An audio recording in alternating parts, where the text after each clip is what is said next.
Hey guys, welcome back to Parkitect. Yeah, let's get started with our next map we're going to be headed into is Kaiserberg. Now there is a little bit of a not an Easter egg, but a spoiler. I accidentally lost the footage of my intro, which was kind of silly of me what happened, but there's the trophy that we're actually going to win when we actually beat the scenario. But let's just go into the description here. So the eccentric owner of this ski slope wants to be prepared for climate change. It's rather unusual, but if you work with the steep terrain and ignore the cold, this remote location could serve as the site for a unique theme park. All of your coasters need to stay close to the ground and can use the slopes to your advantage. Pretty straightforward. The goal is 450, no loan debt, which I need money, honestly, if I'm going to decorate this park. Overall rating of 75%, pretty good. Have at least 200 guests, so I think that unlocks a ride. And then we're going to ignore the complete optional goal thing. So let's go take a look at the scenario and see what's up. It's wonder what we have. So quickly pause. Here's the map. We have a monorail that acts as like a shuttle back and forth to the top of the mountain. So there's the trophy, this antenna thing. So I'm assuming this is for cellular service. Who knows? But there's the ski slope part. So this actually looks like ski resort. Okay. So we have available 4-star cinema, bumper cars, motion sim. We got go-karts, a toy barn, a alpine coaster, bobsled. I will not build alpine. They're so bad to build. I just don't like them. Monorail, yeah, we can extend the monorail if we wanted to. We could, but I'm probably not going to do that. No.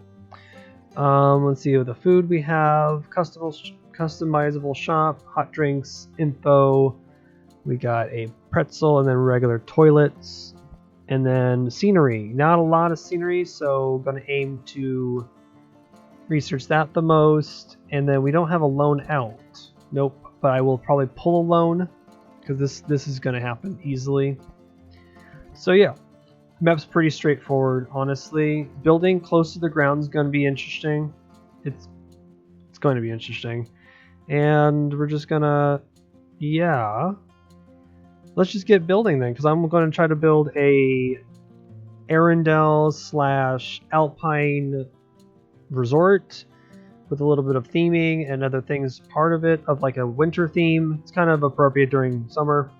But yeah, let's get on to building this Alpine village. Alright, let's get started. The first couple things that I want to do is kind of fix up the station to the monorail that kind of connects the bottom of the mountain to the top, and then basically take basic shapes and outline what I want to build for this village.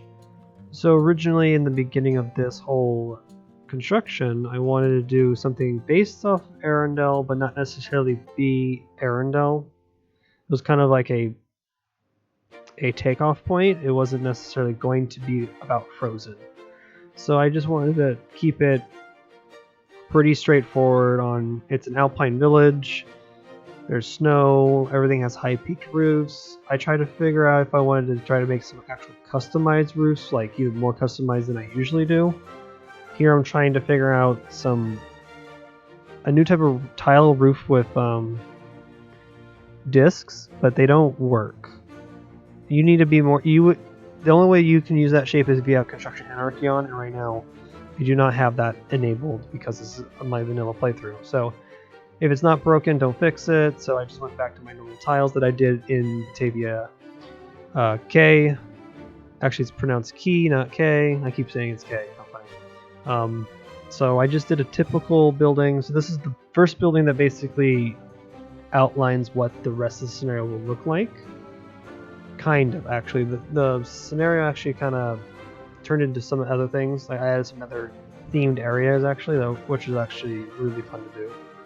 So I like that a map sometimes matures or turns into another version of its original intended idea, so that's usually fun. I like that type of mechanic of it. So the first couple things was to put down a restaurant right off the bat with a depot that's connected right to the main depot, and I wanted to have these buildings up against the monorail station because I didn't want to delete the monorail station and make a new one, because I kind of already liked the building, but I also didn't want it to be centerpiece, so I kind of made this street kind of curve around it.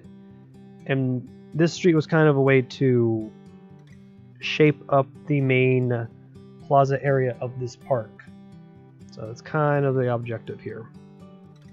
Also using terrain paint to test out a upcoming area is always a great way to kind of use that tool to get you a visual idea of what you want to do next, instead of looking at a plain or blank piece of land, because that could be very daunting to look at. And so I suggest you guys actually like pre-plan a little bit, have somewhat of a dedicated idea in your head what you're going to build, and then you go from there.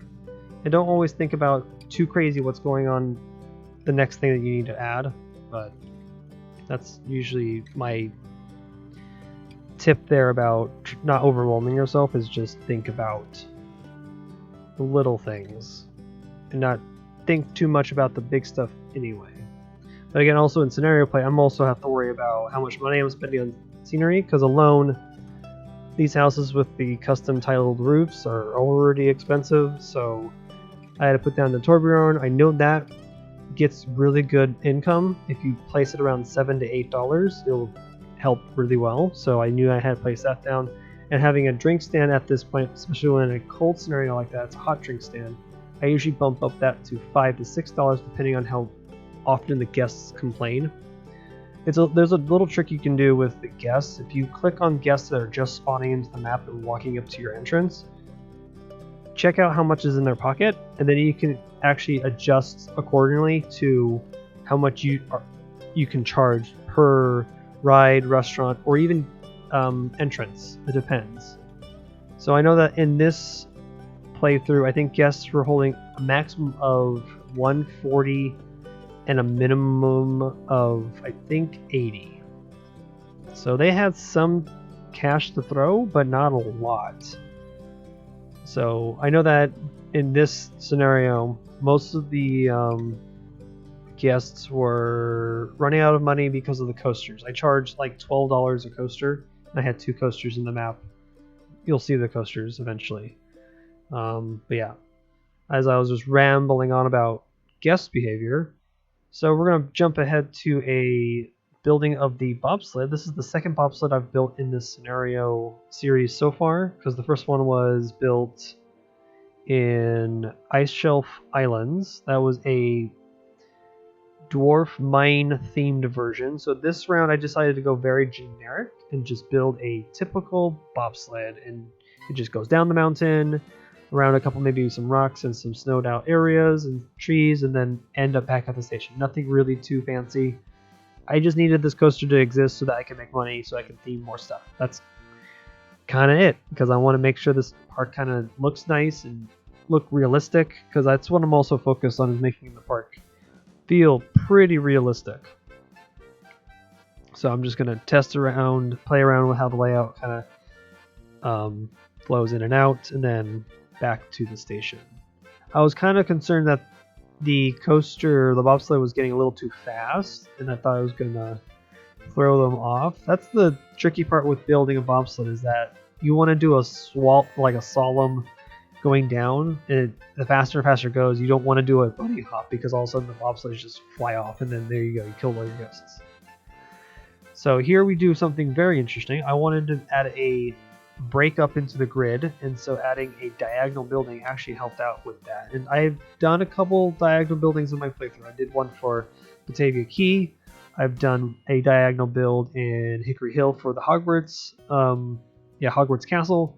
And so I decided to just do a generic alpine building with tiled roof, and I just built it diagonally just to break it up. And it was a perfect spot actually between this and the restroom that I built. Made that the same building. That worked out. So I was quite happy with this execution. And so funny, in this whole build, I think diagonal is kind of the running theme, because I built a couple more diagonal set buildings later on, but this is the first one that kind of started it off. I'm glad I did this because it really breaks up the grid. So I suggest as a builder, you should try this. It is difficult, but it's worth the trial and error, especially trying to figure out where it sits on the grid. And when it comes to blueprinting, it's a little bit harder to use the blueprint system because everything is off grid. I tried to use it for the one side of the roof, it didn't work out, so I had to hand place it again. I'm trying to remember the size of the cylinders. The cylinders are 0.18 on grid 8, both on off grid and on grid, so they work, or diagonal grid as I'm going to call it, because everything here still snaps on grid and I just have to kind of adjust it a little bit.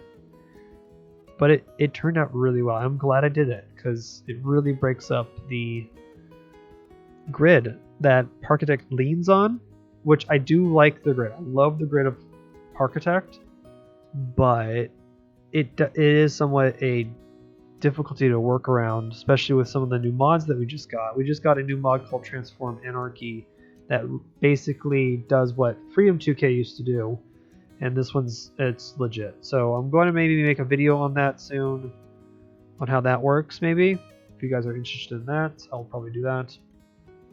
Speaking before this building become finished, this is the motion simulators. Decided to plop down 2, build a facade in front, and then add a basic building in the back like a normal theme park would do. Because I always feel like my parks have to look like a theme park. They don't have to look like a city or another world or village. I need it to look like a theme park, so I'm going to do the facade stuff. Also think about doing a facade Parkitect University episode if you guys are interested in that. Maybe more detail on how to build a facade of a certain theme or how to execute a facade. Maybe I'm not sure if that would be interesting. Yeah, I don't know. There's some video ideas I have in my head. I just don't know if you guys would be interested as I continue on the Parkitect campaign, because at this point we're on episode, this is going to be episode 21, so that means we'll have 5 more maps after this. But I also still have the DLC maps too, so we'll see what happens. So jumping ahead, continuing down with the main street, this is the main village outposts, or yeah, main village of what's in Kaiserberg. Might as well call it Kaiserberg Village. So I made a couple more shops. This is more restaurant, actual restaurant food items instead of the hot drinks.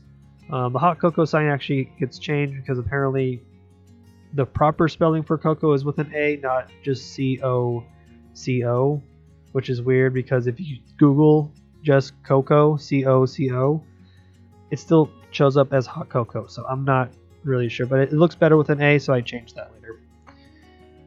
Onto building the station for the bobsled, because I kind of just opened the bobsled to get money, and then I didn't know what to build for the bobsled station, so I just went for a generic alpine building again. It's not as this map is not as like crazy IP heavy versus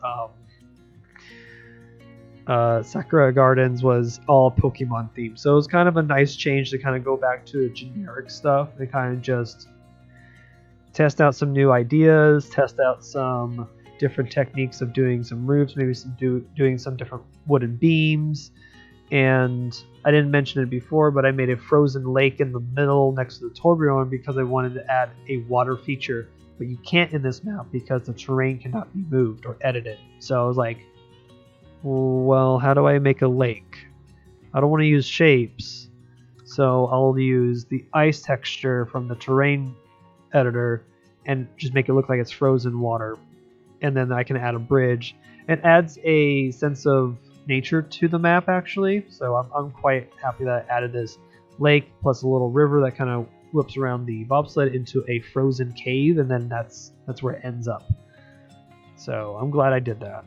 It adds some dynamic to the map. It adds some interest for the guests to kind of look at and to admire, even though that has no mechanical value in the game.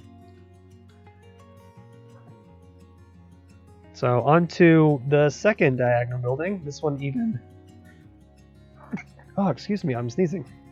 This is going to be like a even more bigger diagonal building. This is going to be like a ski lodge in a way. Kind of was in my head. So I wanted an additional restaurant over here because the other one that's in town is not as big. I wanted this to be an actual legit, like, I want to say a full-fledged restaurant, like for a theme park. So it actually has indoor seating inside.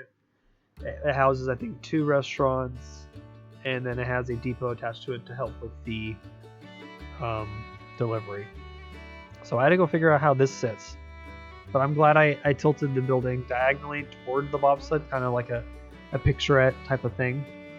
And then a top scan was added to give some more movement in this area and add another flat ride. Because you need flat rides. Flat rides are used as fillers or a sense of kinetic energy, adding, well, interest for people to walk toward that area, basically. So that was the objective there. And then more tile roofing as usual. This is just tons of work, tons of grunt work. The diagonal roof, I had to experiment how tall it was because when you do diagonal building with cylinders, they don't match up directly, especially on, it was grid 8.18 was the size of the cylinder, so it has a little bit of a lip to them when they're next to each other. So they actually, this roof peaks higher than a normal 45 degrees. So you do have to keep in mind on that, but I kind of like the idea that there are 2 different peaked roofs, but they are similar in building materials, so they do match. So I do like that. It looks good. It just takes a lot of patience to do this, and blueprinting again is very hard. I have to experiment and maybe, yeah, experiment with the blueprinting system again to see if some of the diagonal stuff could be used to flip a piece or something. Maybe I have to have an anchor piece like what you would do in Planet Coaster, because having a pillar maybe bound to the main grid might help with rotations, but I'm not really sure how that's going to work. I don't know, but I'm a quick builder, so building and doing cylinder work like this is not a chore necessarily, but it does takes a hot minute to do so.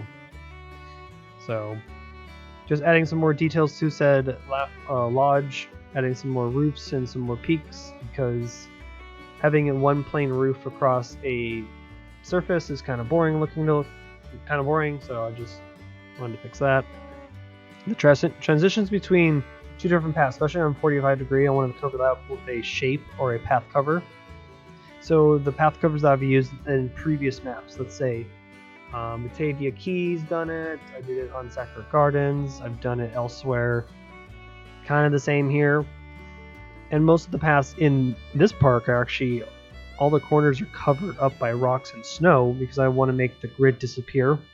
So I want to say that this map especially has, most of the grid has disappeared and kind of feels more natural, more curved flowing, you want to say, more natural.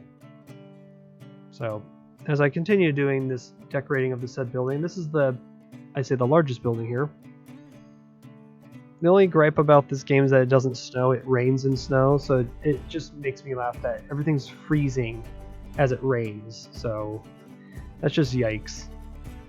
So on to our second coaster. Now this was a fun little accident and kind of like of me being experimental in a way, but not, well, it was me being experimental because I wanted to try to build a steel coaster low to the ground with high excitement. That was the main objective, so I knew it had to be launch.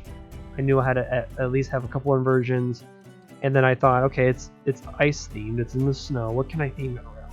And I'm like, oh, I'm going to theme it around Icebreaker from SeaWorld Orlando. And I have a gripe with that coaster. I've always had this gripe. The gripe is that it only has 2 icicles in the front, like these icicle rocks near the entrance, and that's all the theming budget they had. I know theming is expensive, but I just have this urge to now do it the right way, so I'm going to make my own Icebreaker, and I'm going to theme it properly the way it should have been if they had the funding for it. I'm not going to bash on the people who worked on Icebreaker. They did a phenomenal job working on the coaster and tried their best with the budget assigned. But with a game like Parkitect, I have money, and I'm going to try to have a blue sky session basically of what Icebreaker could have looked like with cool theming. So this was kind of a mix between Icebreaker's theme and Wild Arctic. Wild Arctic was another ride in San Diego SeaWorld. It was a motion simulator helicopter ride, and they had a really cool way. You would board the helicopter, do the ride, and come out of the ride, and you actually end up at the exhibits in the Arctic. It was a cool way to do a transition, so I wanted to do that too.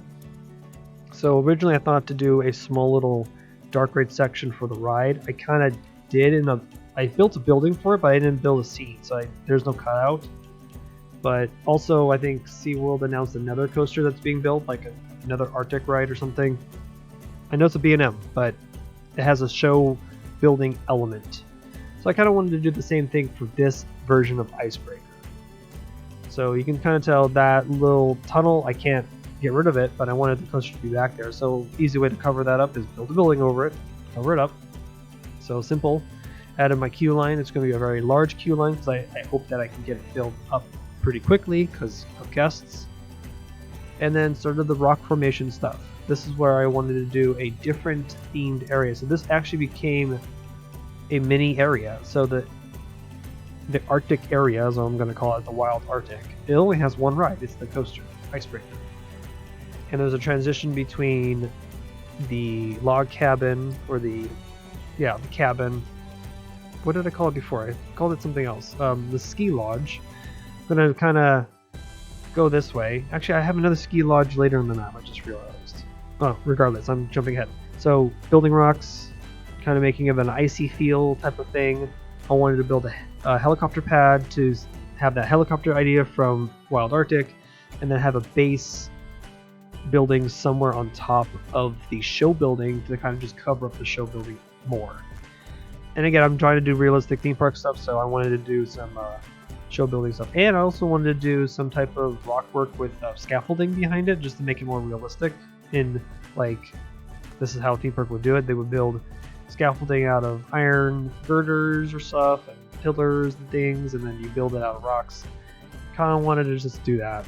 Kind of like a Radiator Springs Racers. If you look at the back of Cars Land, it's literally just metal and I-beams in triangle shapes, and then holds up a fake mountain. So that's kind of what I wanted to do. So more details of air conditioning vents to snow to other things, just kind of bouncing between products, and not just products, but bouncing between projects. Yeah, that's the word. And then build a little dinky little orange research center building. So I wanted to make it look like it was either made out of other material, like other pieces of metal, and maybe like made of like a tent of some sort. I'm not really sure what it could have been, but orange is kind of appropriate being from the Arctic because it's bright. You can see it in the snow. So I just wanted to do that. The door is just to break up the grid. So this is the third diagonal building. This is the last one of the whole map. But the whole coaster, actually, if you look at the coaster's layout, I didn't even talk about the coaster's layout, but the whole layout is basically on a diagonal. Because again, I want to break up the grid. I want to give it that sense of, you can tell that this was more of a natural built coaster versus staying on the grid, which is hard, but it was worth the effort. So adding more details like snow, using the barrel mound. I have on, where did I post it? I posted the values of all the terrain paint for the hex colors on my community tab, and there's a resource on the Parkitect Depot's website. I should put a link of that in the description, actually. That's where you can find those values. I'm doing some more values for other non-colorable items. So there's a couple items in Parkitect that are not colored, and I'm trying to find the values close to them so that you can maybe build more upon that item to kind of make it match more of your buildings or something like that, or to kind of build off of. So I'm going to try to update those values as well. So quickly on the helicopter, I used cable pieces for the blades, and then most of the helicopter's body is made of shapes. So we have cylinders, we have discs, we have domes, we have some squares, and then the propeller is a gear in the back, and it's rotating. I wish it didn't rotate, but it's rotating, so maybe the helicopter just landed. I did some quick controller shenanigans with a lighting up the helipad, and it just blinks on and off. That's all it does. And then I tested out doing some blue lighting up against the ice walls and the ice rocks because I wanted to give it that cold feeling.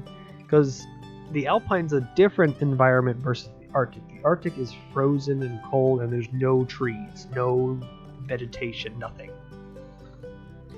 So right now we're just continuing on the rock facades, just adding some more Arctic feel. And then I jumped on to doing a wrecked shipwreck in the ice, because there's a shipwreck that you walk in that exhibit at Wild Arctic at San Diego SeaWorld. That was a cool thing. So I was like, well, I'm going to make my own ship, might as well. It should work out, and it does.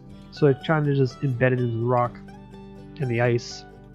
So the research team just discovered it, and you just kind of just whip around it and kind of see it. So that was kind of it.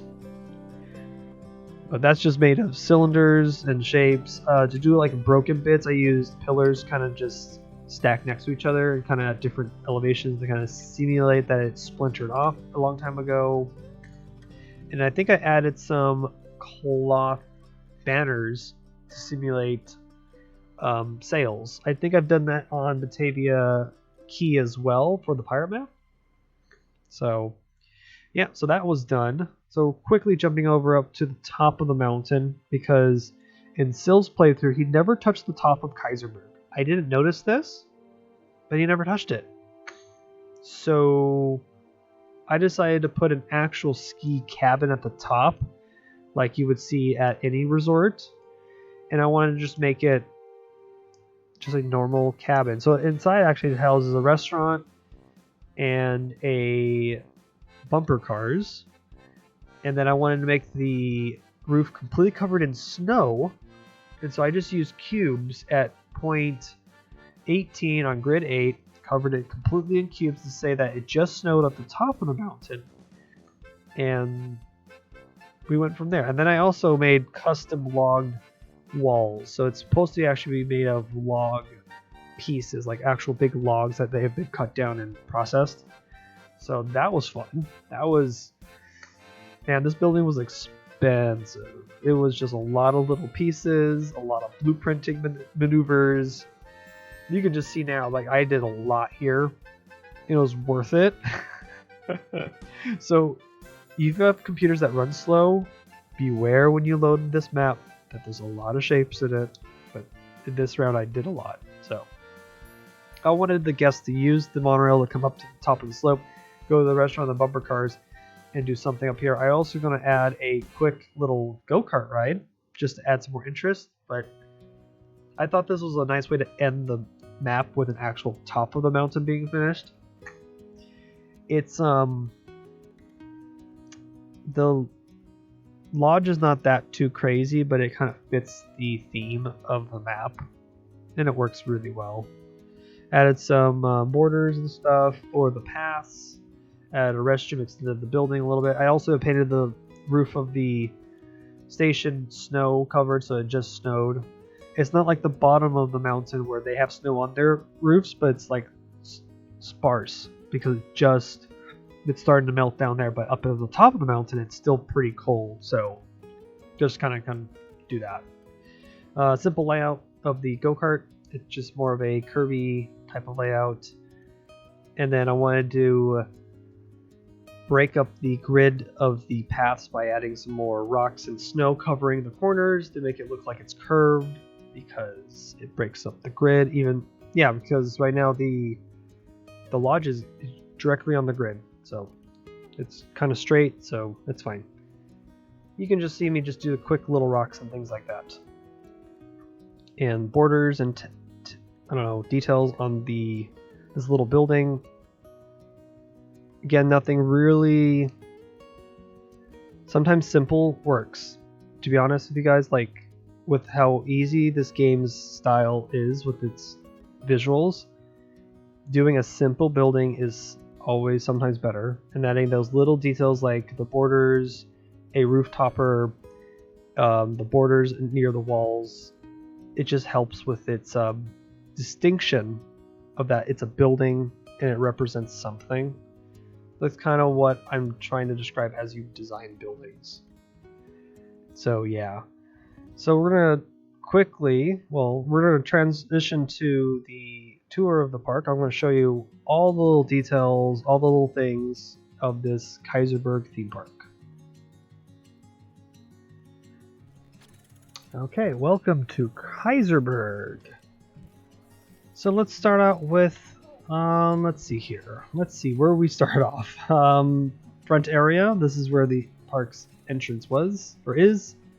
We kind of just separate into two different paths. We go up toward, this goes toward the cottage, and this goes toward the village. And so here's the ice lake that I talked about very shortly in my time lapse because it was going quick. I forgot that I cut out most of it, but here's the lake. You can kind of tell that it gives a sense of nature and a sense of realism in a way. I wanted to add a body of water. I think always adding a body of water to a park is always a bonus. I don't think there's any reason why you shouldn't, because every theme park just looks better with one. So it's not moving water, it's frozen. So here's our Torbjorn with our little village. Here's some buildings that I didn't talk about in the time lapse because I built a couple off camera in certain places. So here's some of them here. Here's our motion simulator. This is our back end of our, the back end of the village. Kind of just an area for guests to kind of chill and escape from the crowds. But it's also a way to hide the depot and add a training zone that I made here. I had some actual backstage paths here. Just wanted to give some more realism. And then ventured into, here's the diagonal building the first one I built. And then here's some of like the Lion Plaza with the statue, things like that. So I encourage you guys, again, download the map, take a look, explore, use some of the buildings as blueprints. I encourage you all to do that because this is the only way you get better at a game like this, is you use other people's blueprints and you build upon them, or you study them basically. So here's my bigger lodge. That's another diagonal building. So I just wanted to add some more interest to said building. I just wanted to give it a different look. And breaking up the grid. It's always the best thing to do. Then we're going to venture off to the only mini land. It's the Icebreaker ride. I added some differences off camera. I wanted to make the ice walls different. So I actually made them a little tint of a blue like ice, and then added some rocks inside themselves to suggest that they just got snowed on. And I honestly believe this is the better look. Here's what it looks like at nighttime, because I talked about the lights that I did a little bit. I did blue lights to give it that chill look. And it really does give that feel, and it feels really cold over here. So I'm glad that it turned out really well, actually. So here's the top of the show building. We have a helicopter, a little research center, and then over here we have chocolate bars actually as catwalks, because I wanted to add some more, again, realism to said theme park. So I'm just imagining that Kaiserberg just needed somebody to come in and build the theme park. That's what I kind of did. So it looks really good. This is actually one of my favorite coasters that I've built so far. I think it's well themed. I hope you guys think it is too. That's kind of why I did it. I wanted to see if Icebreaker could be properly decorated, and it is. So off to the last section that was made in the video. It was a actual log cabin-esque and ski resort lodge. So I just wanted to make this just kind of complete the feel of the map. Then we have our simple go-karts, and sometimes simple is the best. And you don't have to go overly complicated with your theme sometimes. It portrays of what you're trying to do. It's a log cabin with snow on it. I think this is the best way you can do it. And there you go. This is the whole map. It was quite a long, lengthy build, but not necessarily that long. Oh yeah, here's the bobsled. I forgot to mention this wonderful coaster. Added some trees and things. I didn't even talk about that in my time lapse either. Oof. Forgot to tell you what I actually do with some of these coasters, because adding trees to a layout always makes it look better. Having empty spots doesn't necessarily make it good unless you want to try to be realistic, like, I don't know, Six Flags, where they don't put trees anywhere. So you can do that, but here you go. Here's some trees and things, and here's the little river to the lake of Frozen. But yeah, this is the full map. It looks wonderful. So let's quickly save it and then move on to the map. I did not record me winning in this scenario because I lost that footage somewhere. How dumb of me. But I already spoiled it at the beginning of this video. So we get the little antenna as our trophy, and it just connected us actually over to Silica Slopes and or Disaster Peak. So we actually didn't gain a new map at all because I went back a level. Because if we completed this level or this level, I think it would have unlocked the next one. But in this case, it didn't. So I don't know which map to do next, to be honest with you guys. This is more mountainy stuff.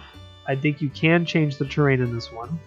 This one's like not an abandoned, but a rundown amusement park, which I kind of leaning toward that one because it feels like a Six Flags. I can make it look like Six Flags maybe or something, like I did with Orchard Acres, but I could do that again or do like a different theme entirely. I'm not really sure with Disaster Peaks, but I'm going to let you guys decide. Actually, I'm going to put a poll up in the community tab and have you guys decide. Do you want me to do Silica Slopes or Disaster Peaks?